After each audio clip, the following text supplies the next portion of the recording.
is whimreaper, and welcome to another speed build, or welcome if you're new as well.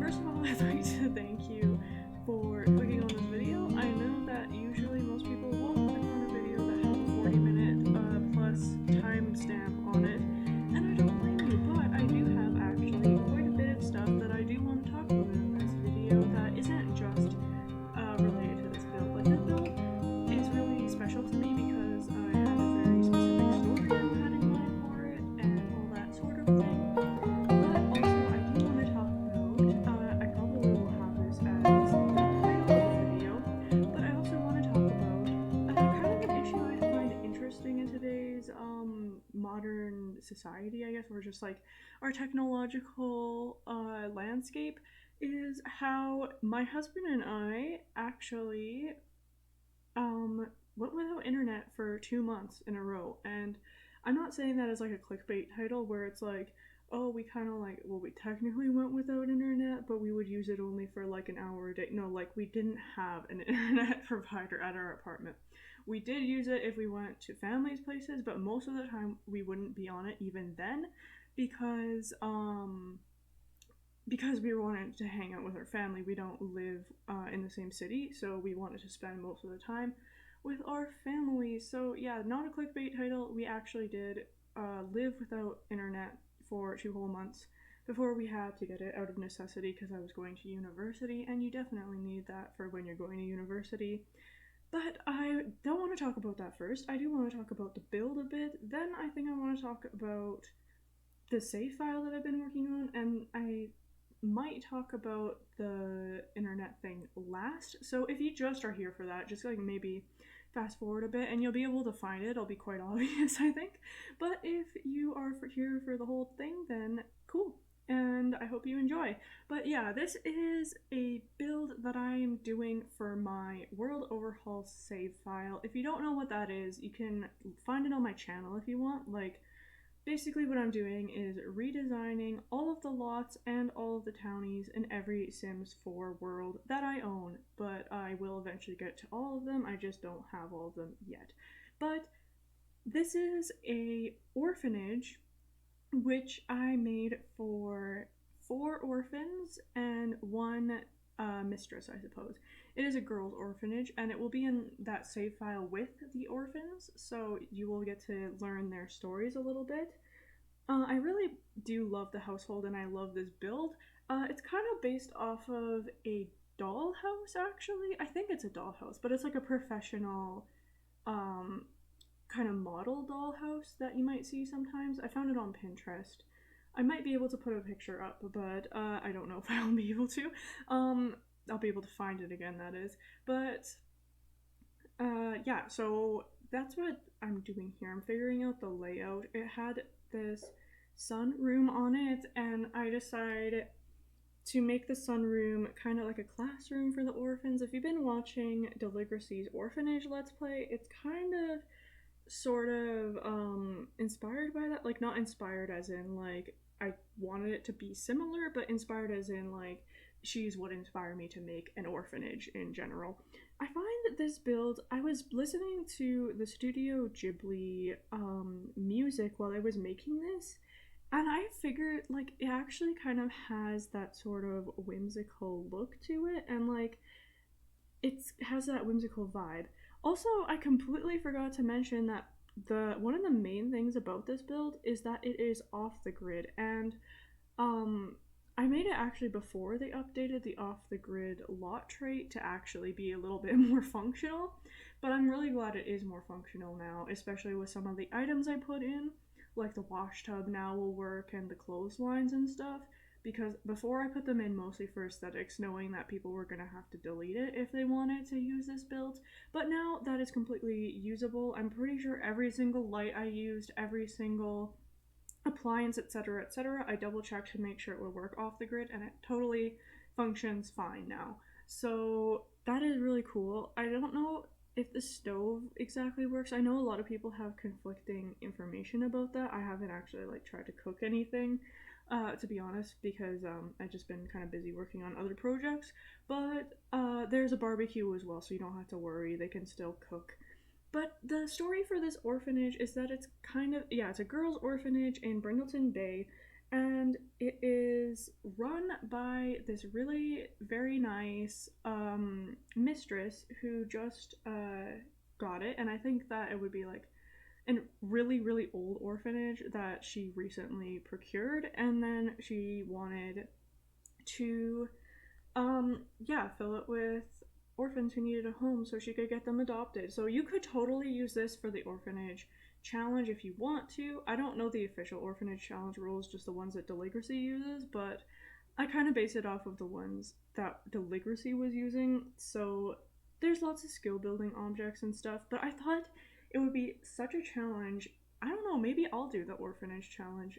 Let me know if you want that actually in the comments below. Like if you're interested in that, definitely let me know and subscribe because otherwise you won't get to see it. But yeah, I would do it, but it would be so challenging because with an off the grid home, it's would be so much more maintenance to do the laundry, to do the cooking, to do basically anything. And I think that's really kind of interesting. And it would be kind of charming because your Sims wouldn't constantly be on the computer and watching the television. They'd be interacting and learning skill building stuff. Like that's kind of what the orphans are meant to be doing anyway. So I think that's kind of neat. Especially with the particular orphans I chose, I thought they would be kind of like a little bit of like troubled children.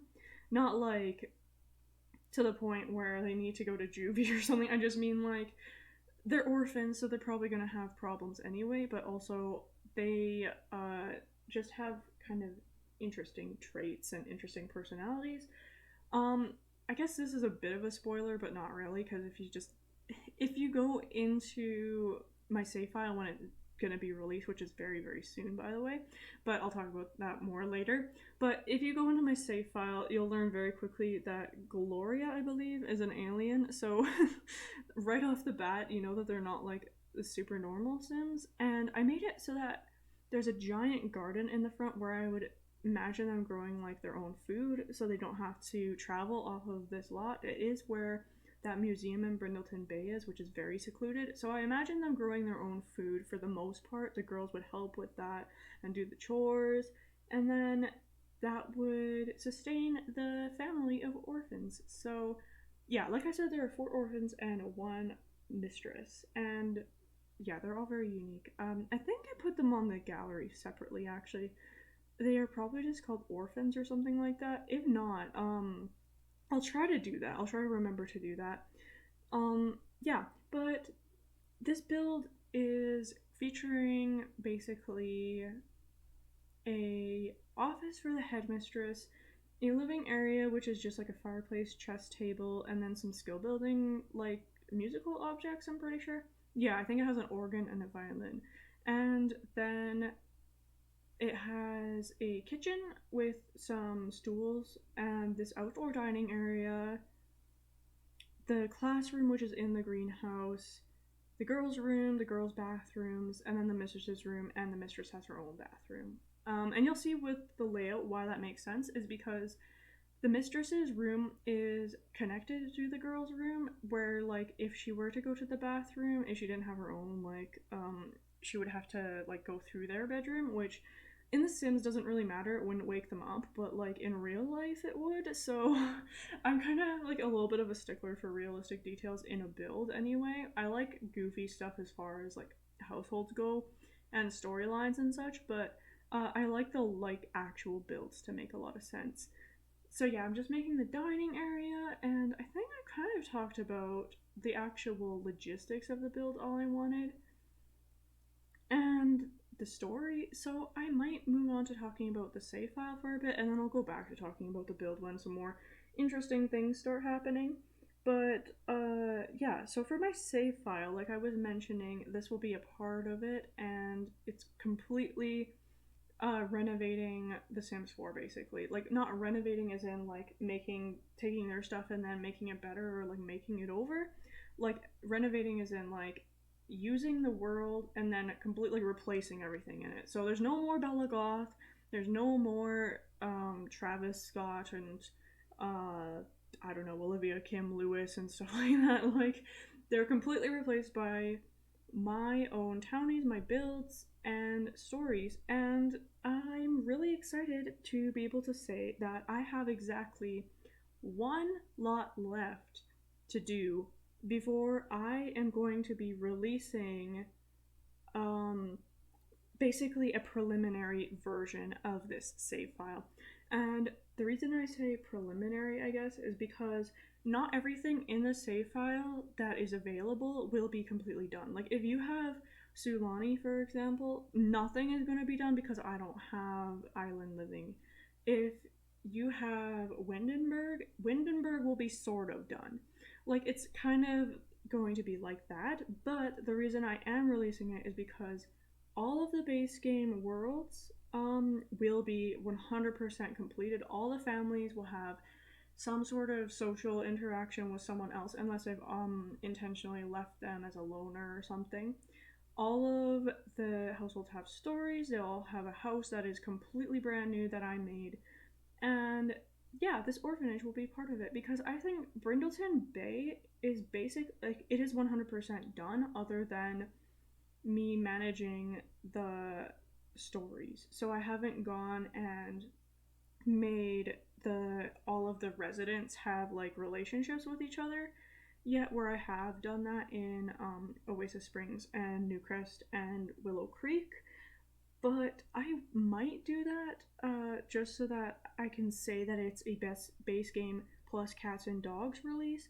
But basically, this save file, when I release it, if you're interested, will be for mostly for players who either want to check out the save file before it's completely done and are okay with it missing some stuff and will like re-download it later, or who want to help me out and figure out like what needs to be fixed in it, because I know that there's some things I'm gonna miss. It's a huge project after all.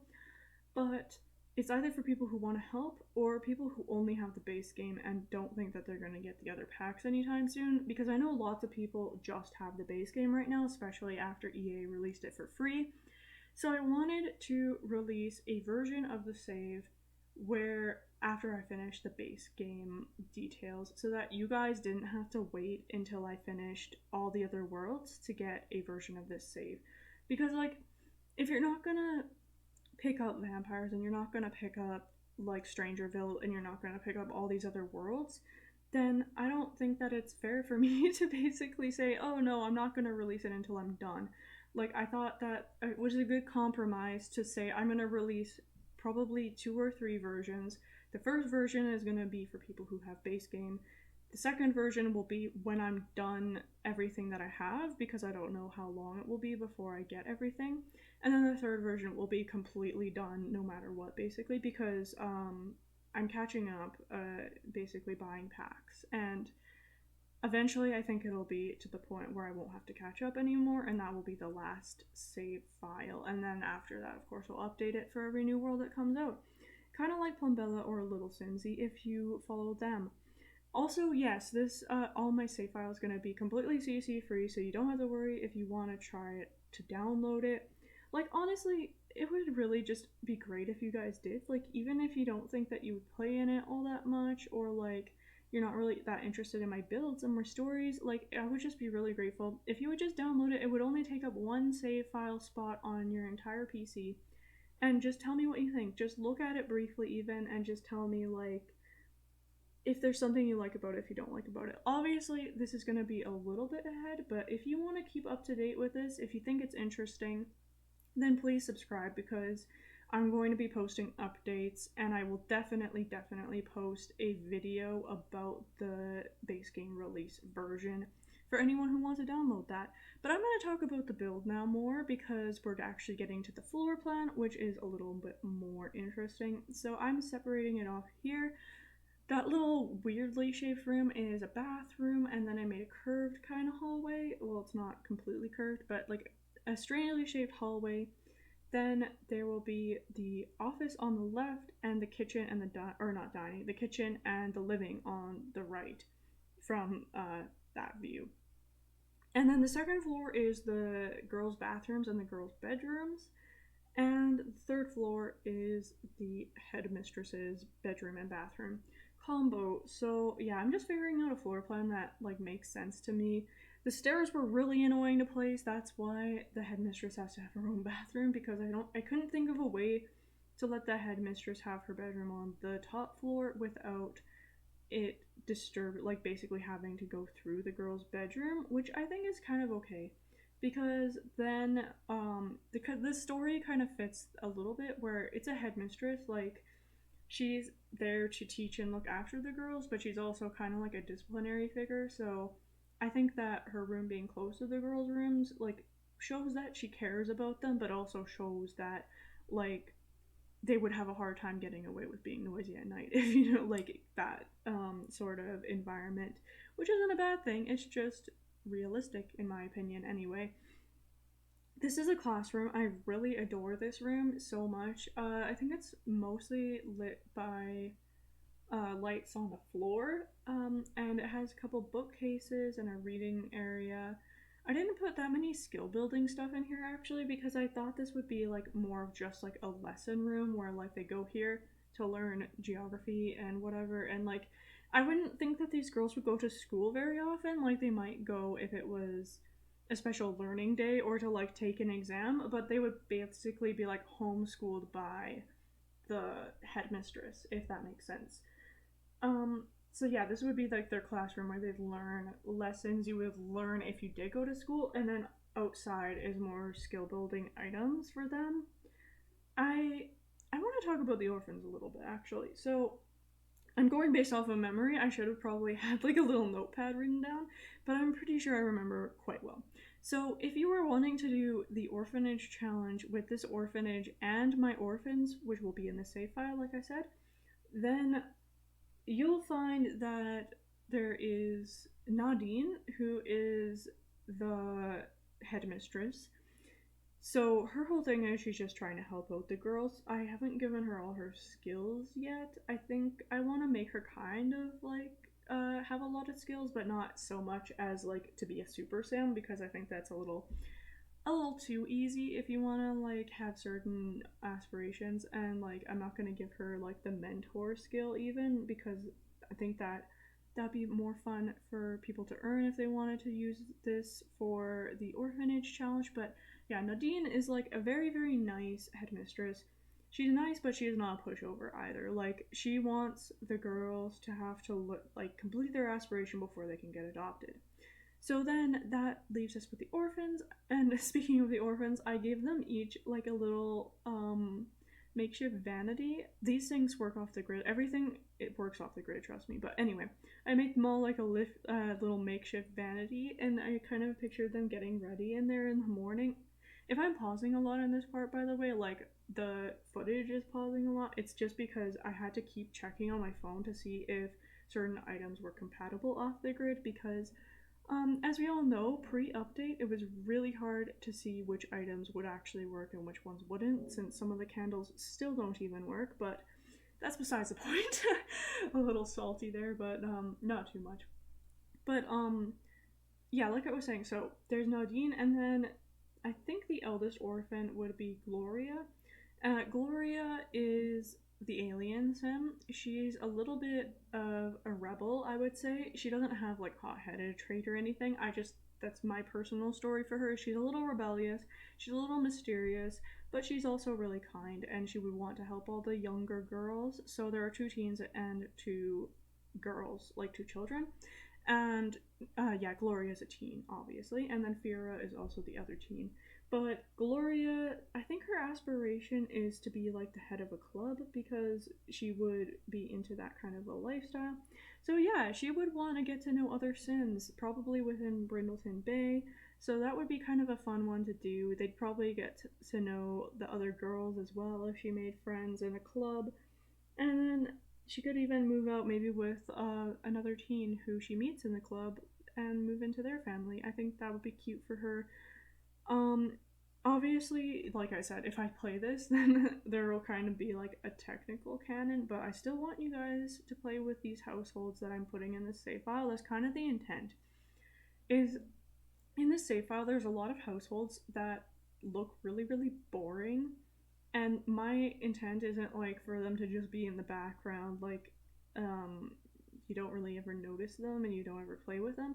my intent is like once you jump into that household, you'll be able to find out so much more about them. Like I said, like if you jump into the orphan household and you play with Gloria, you're gonna figure out she's an alien in like 3 seconds and be like, oh, that's interesting. Like, I'm pretty sure she's the only alien, by the way, that isn't any of um any of my worlds right now, and that is kind of interesting because I don't even make a big deal about it. Like, even if you don't have get to work, then you won't know that she's an alien because there's nothing to really indicate it other than if you just like look and see that she is one, because she is.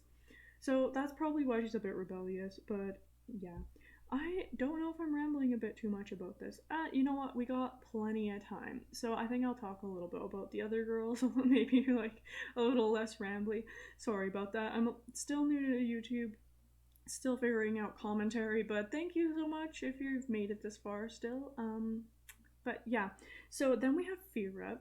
Fira is an Indian teen, so she's very much like, she's very kind of traditional, the way she dresses, but she's not so traditional like the way she would act, I don't think.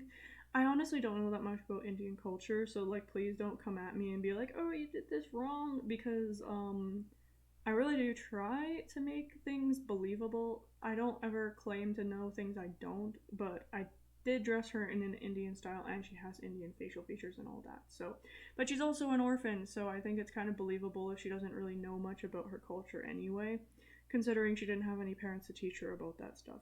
So, yeah, anyway, that aside, Fira is wanting to be a brainiac, I think. Like, she wants to be book smart and handy. So, she would be working on the logic table? No, the chess table a lot, and be working on those types of skills and helping to repair stuff, which I think would probably break a lot in an off the grid lot.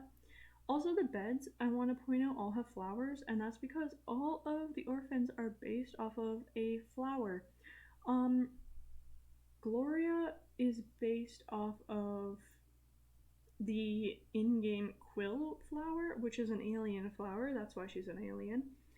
Fira is based off of real life flower called a fire lily, and the reason that she is the way she is, like, I kind of make her a little bit kind of jerky. Like I said, they're all kind of problem children, but Fira is a little bit snobby. I think she's a little bit like scary to other Sims who don't know her, but that's because the thing about fire lilies is that they are, I think they're dangerous, they're poisonous, but they can also be used for medicine. So that's why her aspiration is to be a genius sim. I think she wants to be a doctor actually, but that's not exactly like what you would be doing with her aspiration. You would be trying to get her logic skill up mostly. But yeah, that is her whole deal, is she's kind of like her flower. They're all kind of representative of their flowers, but not entirely. Because the next sim I want to talk about, she is the most interesting, I think, because she definitely has the most innocent flower. She has the most innocent look, but she is not innocent at all because her name is Tia Dancer, and she's based off of a dancing girl flower, which they're just really beautiful, really delicate flowers, which are quite rare. But she is a nasty child. She's mean. Like, I give her the actual, like, mean trait. And so her whole, or no, she's hot-headed. And her whole thing is she's learning to become less hot-headed from this orphanage. And I think her aspiration is she wants to be friends with everyone, which is kind of going to be difficult for her if she's hot-headed and she's a little bit rude. So that's what her aspiration is. And then lastly, but certainly not least, I don't remember what her name is. I think it's Kerbita. She's based off of a pumpkin. So her whole thing, I think she's probably the nicest, actually. Like, Kerbita is actually just genuinely a nice sim. And I don't know if she would actually be a problem child then. Maybe although she is the youngest though, so that could be it, is like, although she is the youngest, she kind of grounds everyone together because she's not really argumentative, she's not got that many problems. She probably didn't even really care about finding her parents. Like, I think she just loves being with other girls. So that's kind of cool. And I think her aspiration is creativity. I might be mistaken though. I probably am. I think it's either motor or creativity. And there's a swing set for her to work on motor if she has that aspiration. But she wouldn't be able to do typing though. Like, that's kind of the problem with off the grid lots, is things change. Like, if you wanted to fulfill her aspiration, you might have to go to the library, because I'm pretty sure she is actually like wants the motor skill aspiration. And in order to fulfill that aspiration, then you need to play typing games, which you'd have to do with a computer, which you couldn't. So that's why Off the Grid is kind of interesting in The Sims 4. It definitely changes the way that you play. It's like an entirely different game.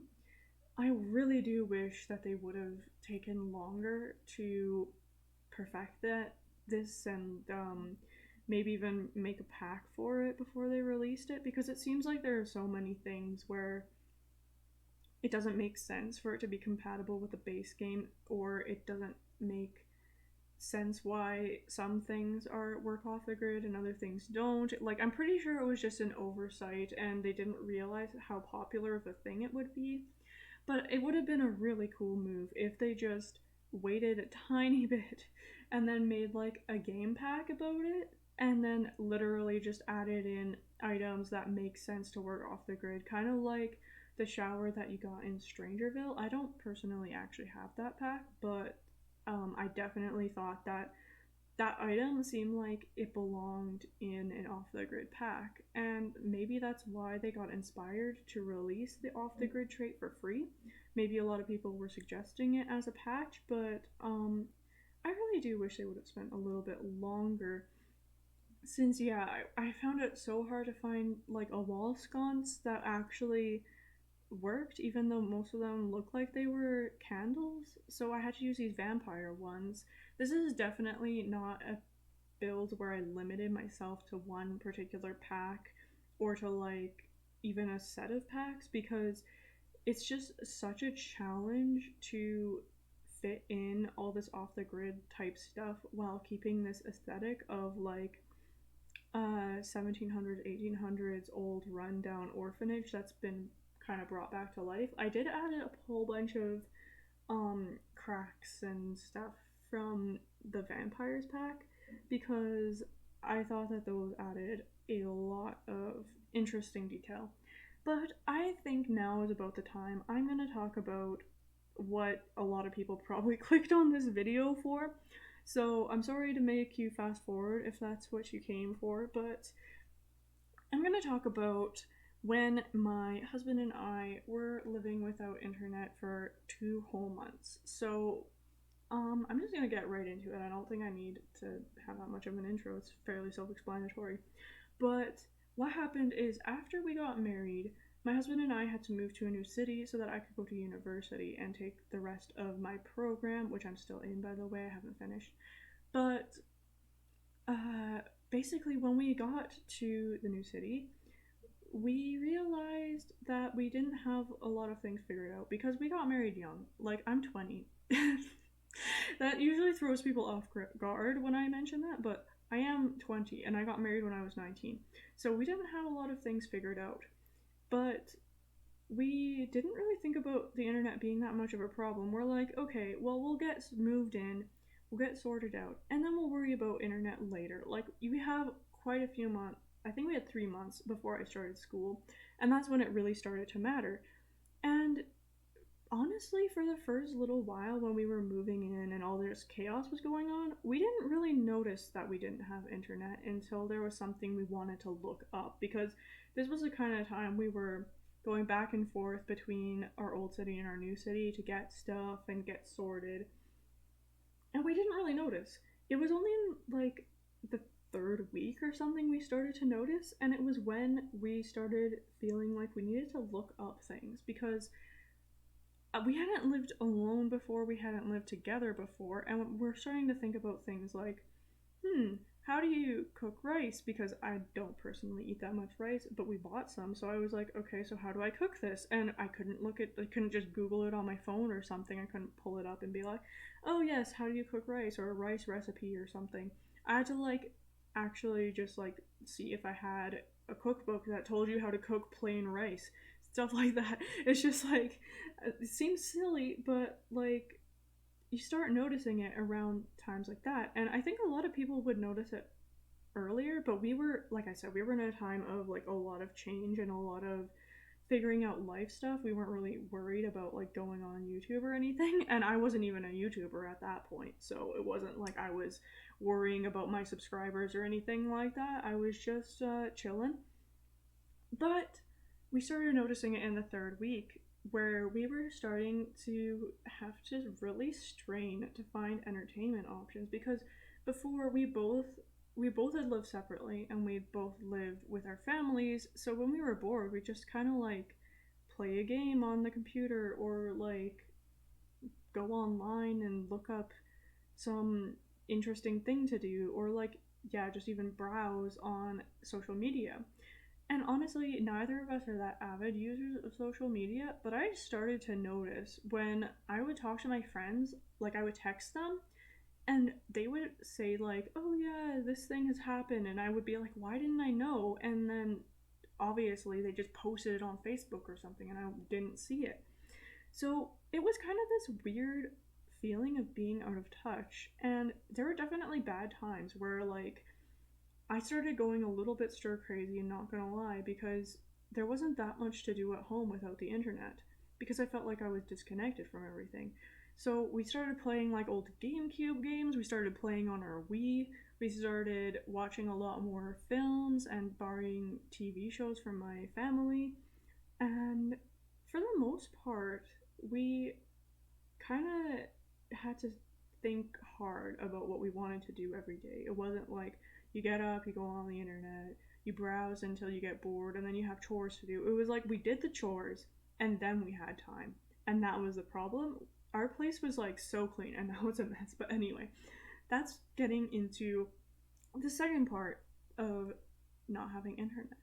Because everything I've mentioned so far is kind of like what everyone expects to hear about not having internet for 2 months in a row. And that's like the whole panic about like, what do I do without internet? I don't really know how to go without the search function, or like without YouTube, or without my friend's social media. Like, everyone kind of expects to hear that, but what they don't expect to hear, I think, is actually what I noticed the most about it. And that is that it wasn't that hard until you thought about what you were missing. Like, if you were just kind of ignored the fact that you didn't have it, like, it took us 2 whole months to actually get it sorted. Like, some of it was because the internet provider company was being really silly and was kind of messing up on their end, and we had to keep like contacting them over the phone because we didn't have internet to come and fix things. But part of it was also just, it wasn't that big of a deal, honestly. Like, it only became a big deal when I needed it for school. And that's because I think we kind of realized, especially like newly married couple, right? Like, we wanted to spend time together, and like we didn't necessarily need any internet for that to be a fun thing. Like, we played so much Sonic Adventure 2. We played so much like we played Harvest Moon. We watched each other play games that were single player, and it was really quite actually relaxing. And it was only when we went back to places with internet, and once we actually got internet again, that we started to realize that the internet is a stressful place. And I know a lot of youth struggle with this now, with social media, and feeling like they always have to be connected, and that if they need to do these certain social media trends and they need to keep up with everything. And I definitely know someone in particular who I'm thinking of who struggles with that, and it's really sad because when you come, like, if you think about it, it's only been like the past 10 years where the internet has really been this big of a deal, Because even when I was a kid, I would like go to the library, play outside. Like basically any adult who tells me like, "Oh, you don't know what it's like to even like not have technology," like it's completely wrong. I grew up without technology and without the internet, and like I don't really take it for granted because of that. And it's so interesting just to think like how much we've complicated things with the internet. Like I almost think it would be simpler without it, and I think that I almost prefer life without it, other than YouTube. I know I'm a YouTuber saying, like, oh, the internet sucks, like, but that's not exactly my point. My point is, we're so reliant on the internet that it's kind of concerning, and I think that it would be an interesting experiment for people, especially people who are more, like, addicted to the internet than I was, to to try this and just live without internet for like a day at a time or something. Like just push yourself to try and see what life is like when you don't feel like there's constantly things in your face, because it really slows down the pace of life. And we live in a big city, so that's really saying something. Like it didn't feel like we were as rushed. It didn't feel like we needed to constantly be entertained. Like we would lie on the bed and have naps half the time. Like we didn't feel like we were missing out. And I think that's really quite something to say about the internet. It really does. It makes you feel connected to other people, and that's great. And it makes you have so much more convenience and so much more fun things to do and more community. Like, I love YouTube. I don't want to quit the internet. I'm just saying it was a really interesting experience to live for 2 whole months without that sort of interaction of the technological interaction I'd been so used to when I was a teenager. So, yeah, it's just something to consider. I think that a lot of people wouldn't really be able to do it for more than a couple days or even a day. Like, I definitely know a few people I'm thinking of right off the bat who wouldn't be able to do it, and that's not like a judgment of them. That's just the way things are, and it's kind of just sobering to think like how much there is to do that you don't need the internet for. Because, like I said, my husband and I weren't struggling to like live without the internet. It was like we would notice it when we started to get bored. But until then, we could live life perfectly fine. We could do our chores, we could make our meals, we could live our life. And we wouldn't really think about it until either someone else brought up something they saw on the internet and we were just like, oh yeah, I guess we didn't see that because we've been out of touch. Or, yeah, or if we were completely losing our minds from boredom, which did happen, I'm not going to lie.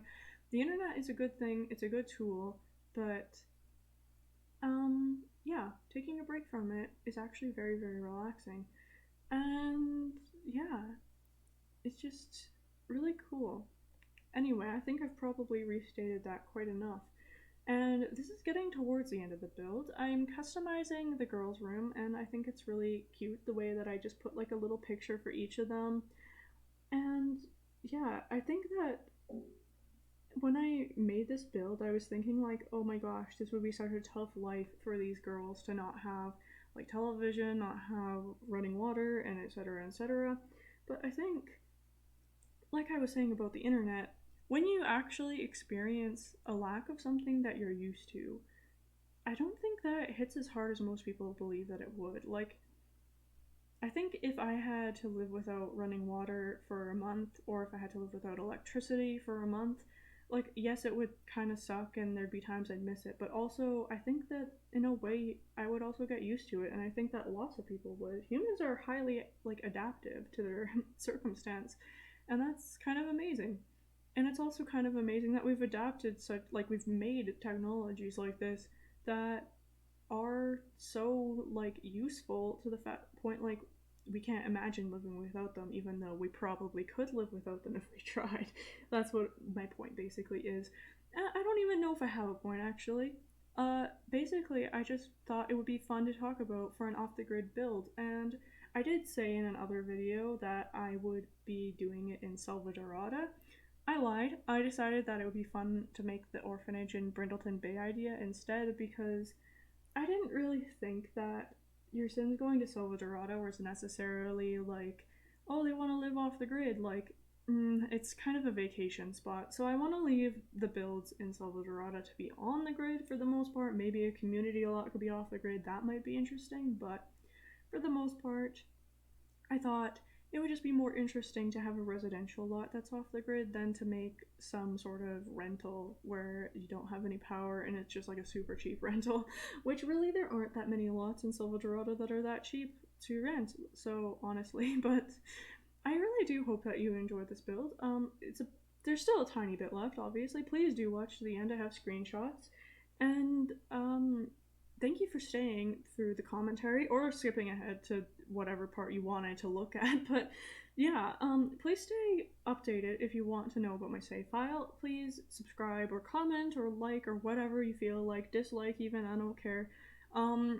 And yeah, just thanks for your support and for stopping by. It's really a fun time. And yeah, I think I'll just briefly talk about this kitchen because I don't know if the stove will work, but I know the fridge for sure will. I put in two stoves because I thought it looked more old-fashioned, and I wanted it to be kind of a communal area here with, oh yeah, and I put in that radiator from Vampires. I never use it and I really need to, and I just loved building this build. I hope you guys can tell by that. Also, I hope you don't think I was being too preachy near the end with my whole like, oh, using like being free from the internet's so fun, or you don't think I'm a hippie either, because yeah, obviously I'm a YouTuber. I kind of like the internet. But I thank you so much for watching, and I really hope you stick around on this channel, and I would be so pleased if you would. And I'm just gonna, yeah,